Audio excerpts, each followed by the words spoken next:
A lot to think about for those Bills, as well as our other teams that were eliminated from the playoffs. So let's talk about the draft as we welcome in our NFL guys. We got Charles Davis joining us. We've also got our draft expert, Ryan Wilson, as we talk about some of these teams and what they should do now that their season is done. Let's start with the Bills, guys, because it was really incredible what they were able to accomplish with all those injuries that they were dealt early. But a lot of question marks, Ryan, about this roster. There's about a laundry list of free agents to think about for that front office. So what should they be thinking about in terms of the draft for the Bills this year?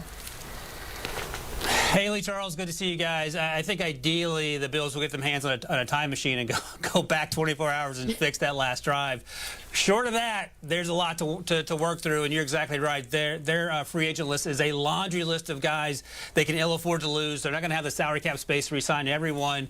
And it's funny, I think they need help on the defensive side of the ball, and we've had this conversation over the course of the season when we've seen that defense struggle, even through injuries. But Bills fans will tell you, we want wide receiver help, and here's some names that I came up with.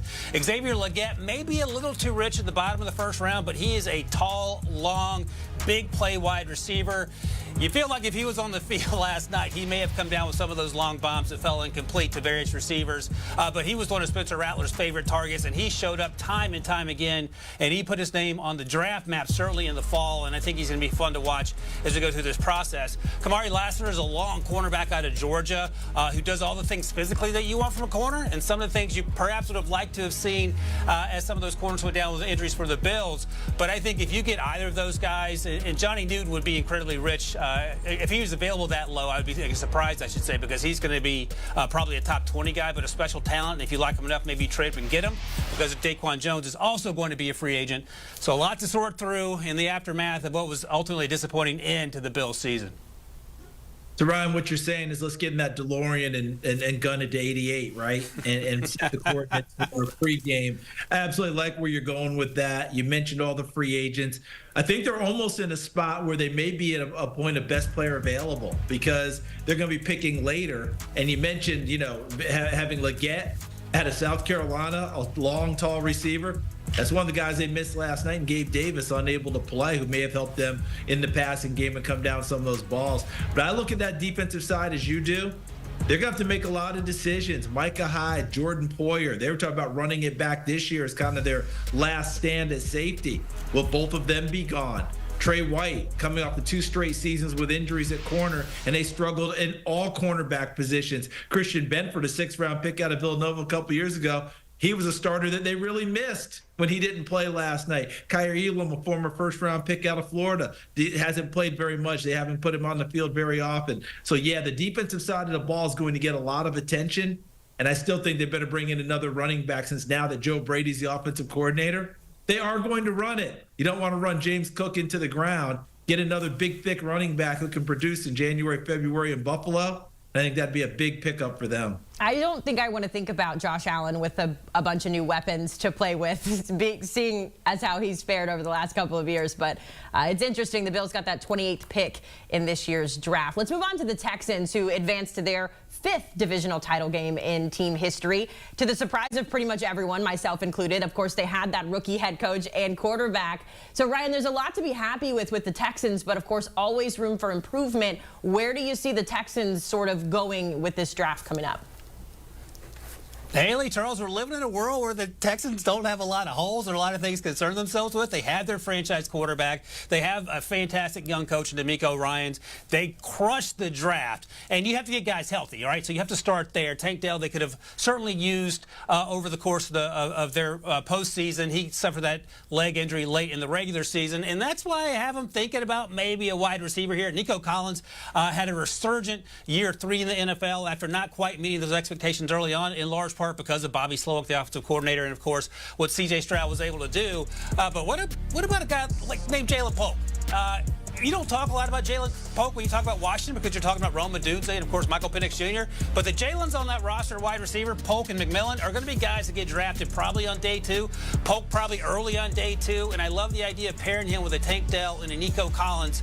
They also have You see, I mentioned Chop Robinson. There's an edge rusher as well. They're losing a ton of guys at the edge rush position. Derek Barnett had a couple sacks in that first playoff game. Jonathan Grenard had 12.5 sacks to lead the team. He's going to be up for free agency. And Chop Robinson paired opposite Will Anderson Jr.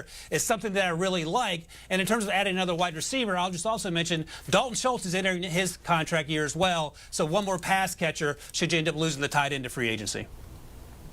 Ryan, they got a quarterback for the ages already, don't they? They've got their transcendent star, and they got him in number 2 last year. And I like how you began this. Not a lot of holes to talk about with the Houston Texans, which I know has some people falling out of their chairs because they're not used to hearing that. But if you go back over the last 3 drafts or so with Nick Caserio, he's found players in each and every draft that's helped build this team. So when I look forward, you got to take care of this youngster, C.J. Stroud. They had multiple offensive line combinations this year. So essentially, anyone outside of Laramie Tunsil might be an upgrade if you bring people in. They played better at the end of the year when they had some guys playing with some continuity. But Tunsil is the star. The rest of the guys you can always fortify and make sure you take care of that quarterback. Do you have to look at the running game? Devin Singletary played well for them. What happened to Dameon Pierce?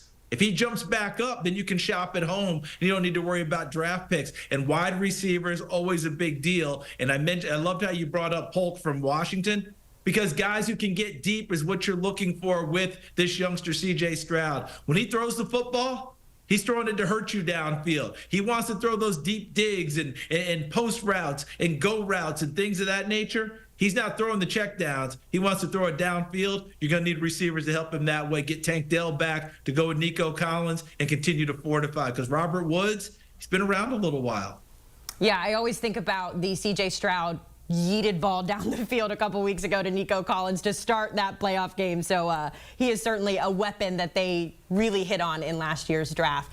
Let's move on to the Bucs, because Baker Mayfield's been playing some of the best football of his life this season with the Bucs. They battled over the weekend. They came up just short in their Super Bowl run here, Ryan. But in terms of the draft, they get the pick number 26 in the opening round. Where can you see Tampa Bay sort of leaning in terms of future needs for their club? Haley, it's wild that we're talking about Baker Mayfield as one of the best quarterbacks in the NFL, but it just goes to show you fit and confidence can go a long way in getting the most out of a player, and Baker was the first overall pick for a reason. So what do you do to help Baker? Mike Evans is in his contract year. You would imagine they're going to do everything in their power to bring him back. Over 1,000 yards receiving in each of his first 10 years in the league. That's pretty good, it turns out. But, hey, I'm on the roll. I'm going to stay on it. Let's get him a wide receiver. We're passing out wide receivers like we're Oprah passing out cars, it feels like.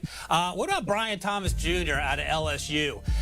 Again, we talked a lot about Malik Neighbors, number 8 for LSU, and what Jaden Daniels was able to do.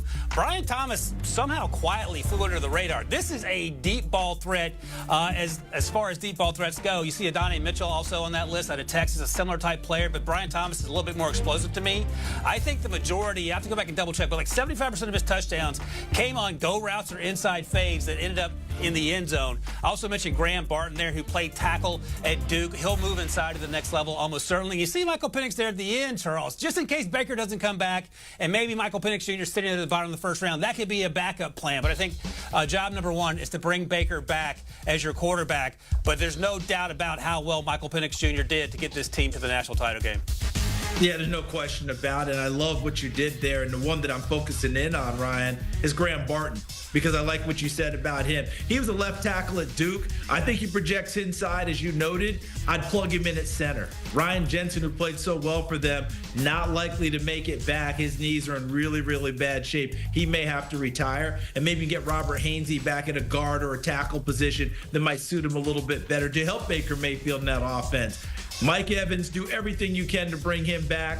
And then on the defensive side of the ball, I mentioned shopping at home before. Devin White is too good of a football player not to be on the field. They've got to figure out what it's going to take to get him back in form, because then your defense is automatically better the way he can run and hit when he's playing at his best. For whatever reason, they weren't getting that. He was beaten out by KJ Britt. And last but not least, Shaq Barrett is your best threat off the edge. You've got to get some edge rushers, get some people with some pressure, because inside they've got guys who can play. They've drafted well over the years, and Kalijah Kancey certainly showed why he was the first-round pick this year. But get some people and come off the edge and get after some quarterbacks. This makes my heart so happy. My dad is like a way, way, way back Tampa Bay Bucs fan. So just seeing them kind of be back in the spotlight, I know that makes him happy as well. Let's wrap this conversation up, guys, with the Packers. It was really the first full year we got to see Jordan Love and Green Bay. They made it all the way to the Divisional Round. I don't want to talk anything else about their wins this offseason. But obviously, guys, they were the youngest team in postseason. So that means there's plenty of room to grow for these guys. So, Ryan, we're going to do the same exact thing. Where do you see the Packers going in this year's draft? No wide receivers or tight ends for this group because they got that taken care of with their first and second year players who absolutely were so incredibly good and important to that offense. That said, let's go to the other side of the ball. And look, defensive coordinator Joe Barry caught a lot of heat over the first half to two-thirds of the season because that defense was porous, to put it lightly. So Darnell Savage is going to be in his contract. His contract's going to be up in a few weeks here. Had that ball hit him in the hands. I would say the interception early in the game against the 49ers dropped it. Cooper DeJean is a name to keep an eye on. Haley, cornerback at Iowa, has some return skills as well. And I mentioned that because Keyshawn Nixon is also headed for free agency. And Cooper DeJean has an opportunity to be flexible in the secondary in that he can play corner. He's big, he's long, he's fast, has ball skills. And he can also play some safety, which is the 2-for-1 deal for you. That's why you see Kool-Aid McKinstry there as well if you want a lockdown corner on the other side of J.R. Elam. And finally, Troy Fatanu, the guard there out of Washington. He could add some depth on the inside, play tackle in college. But you see Kool-Aid here, ball skills all day long, cover corner all day long in the year 2024 as much as you can be. The question with him is going to be speed, and we'll see how that plays out in the coming weeks and months as we get through the draft process. I like how you brought up the corner there because Jair Alexander would love to have that type of a running mate in Kool-Aid McKinstry because guess what? Detroit has those long receivers who can go up and get the football. You better have some people who can run with them and cover them. And the best way to get better in this league, win your division. Build a team to win your division first. The Packers on the march. Yes, a young team coming along. But how about a left tackle, Ryan? Because David Bakhtiari, they've been trying to get him right for the last 2-3 seasons. I don't think it's going to happen. Rasheed Walker trying to hold it down there. But I think if you can get one of those top tackles in this draft and plug him in on the left side, that means you don't have to keep moving Elton Jenkins around. And he finally found a way to solidify things in the middle with Josh Myers at center. That can only help this young quarterback, Jordan Love, who, believe it or not, 4 years in the league, but he's only 24 years old. Boy, the growth is going to be exponential for him because we saw it over the last 11 games of the season anyway. Get him a left tackle and get him moving. Oh, man, the Packers, who would have thought without Aaron Rodgers are still somehow in this conversation. Guys, the draft will be here before we know it, and we certainly appreciate your insight as we continue to count down to April. A reminder, you can catch Ryan Wilson on the First Pick podcast where he talks all things draft. He's been doing it way before we got to this point of the season. On the latest episode, you can catch a Rick Spielman update as he shares his new role with the Commanders. You can also hear about the biggest overachievers, underachievers in last year's draft. Be sure to scan that QR code on your screen or listen in wherever you get your pods.